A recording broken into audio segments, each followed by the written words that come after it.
Hello everyone, स्वागत है आपका यूट्यूब चैनल पे। आज के इस सेशन में हम डिस्कस कर रहे हैं अगेन फंक्शंस इन एक्सेल।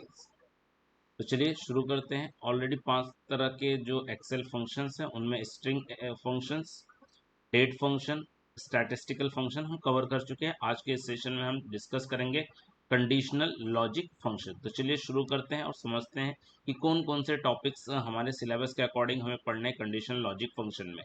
तो इफ फंक्शन पढ़ना है, नेस्टेड इफ पढ़ना है, काउंट इफ पढ़ना है, सम इफ और एवरेज इफ। तो एक एक करके डिस्कशन स्टार्ट करते हैं।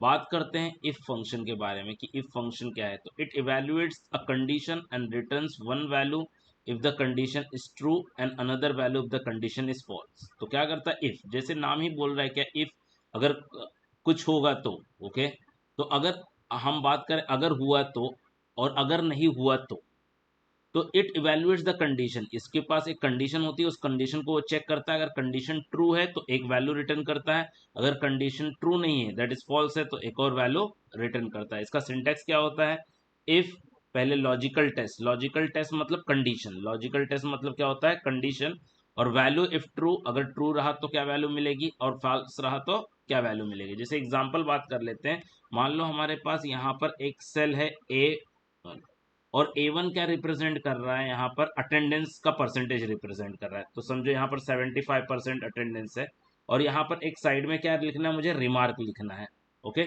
तो अब कंडीशन इस तरह से सेट है कि अगर 75% से अटेंडेंस ज़्यादा रहा तो रेगुलर स्टूडेंट लिखने का, अदरवाइज डिफॉल्टर लिखने का। तो मैं कैसे लिखूंगा इफ में, इक्वल टू इफ।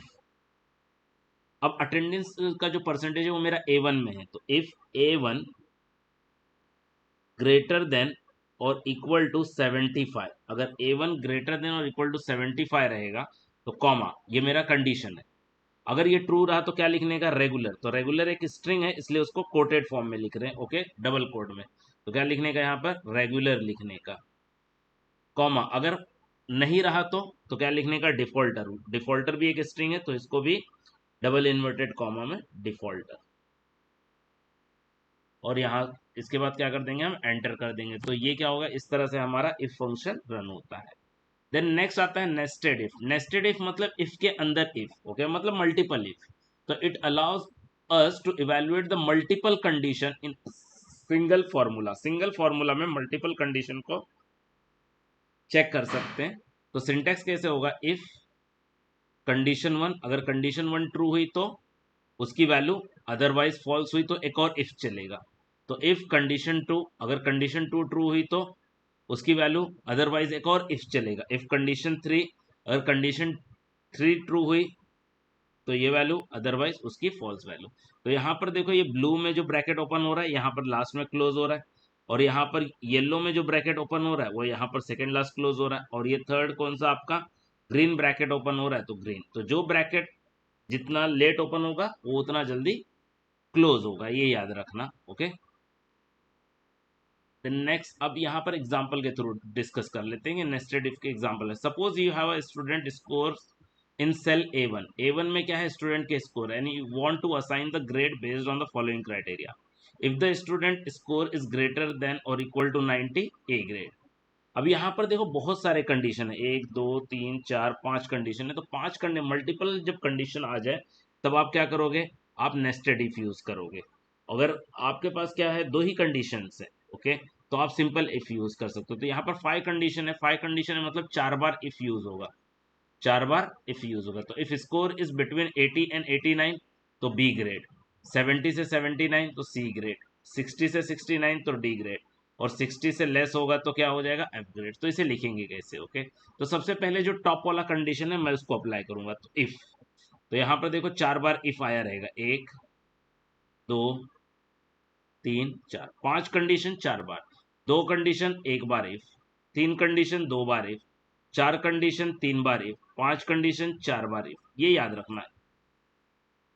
तो इफ पहला मैंने क्या लिया, A1 ग्रेटर देन 90, अगर 90 से आया तो ए ग्रेड, अगर 90 से कम आया, 90 से कम आया मतलब क्या आएगा, 80, 80 आ सकता है, ओके, 84 आ सकता है, 65 ही आ सकता है, 35 ही है। तो वहां पर मुझे बताना है कि अगर दूसरा कंडीशन, अगर A1 80 से ज्यादा है, 80 से ज्यादा है तो क्या हो जाएगा, बी ग्रेड आएगा।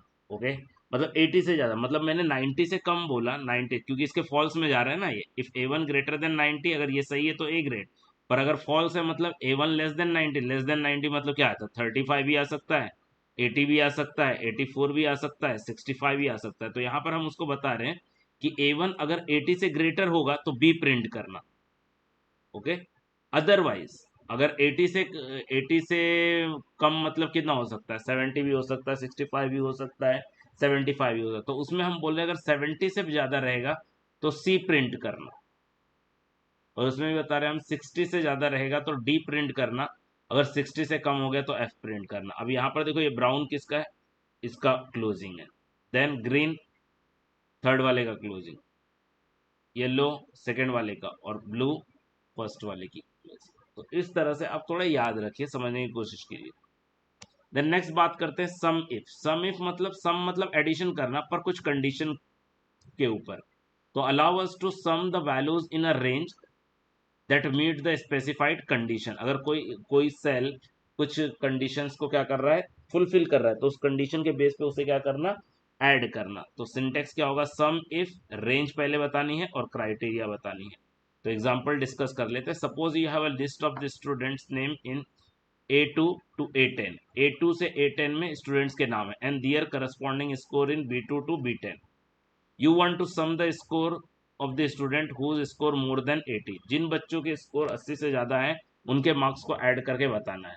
तो हम क्या लिखेंगे, सम इफ। अब मेरा स्कोर कहाँ पर है, स्कोर तो B2 से B10 में है, तो इसलिए मैंने ये रेंज सिलेक्ट किया। क्यों, क्योंकि मुझे सम किसको करना है, सम द स्कोर्स। ओके, तो जिसको सम करना है उसके ऊपर अप्लाई करते हैं वो रेंज।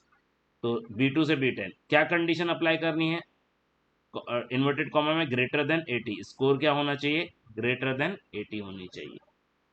नेक्स्ट बात करते हैं एवरेज इफ। एवरेज इफ मतलब एवरेज ही कैलकुलेट करेगा पर कंडीशन, कुछ कंडीशन पे। तो यहाँ पर देखिए, जैसे it calculates the average of the values in a range that meets the specified condition. So this function is useful when you want to find the average set of the value based on certain criteria. Same उसी तरह का function चल रहा है, average if, range और criteria. तो जैसे यहाँ पर suppose you have a list of the student name in A2 to A10 and their corresponding score in B2 से B10, and you want to find the average of the average score of the student whose score is more than 80। तो average if करना है B2 से B10 और greater than 80। तो that's all with the conditional logic function. अगर video अच्छी लगी है तो लाइक करो, अपने दोस्तों के साथ शेयर करो, चैनल को सब्सक्राइब नहीं किया तो सब्सक्राइब कर लीजिए। Thank you for the watching. मिलेंगे हमारे लास्ट फंक्शन में, डेटाबेस फंक्शन में।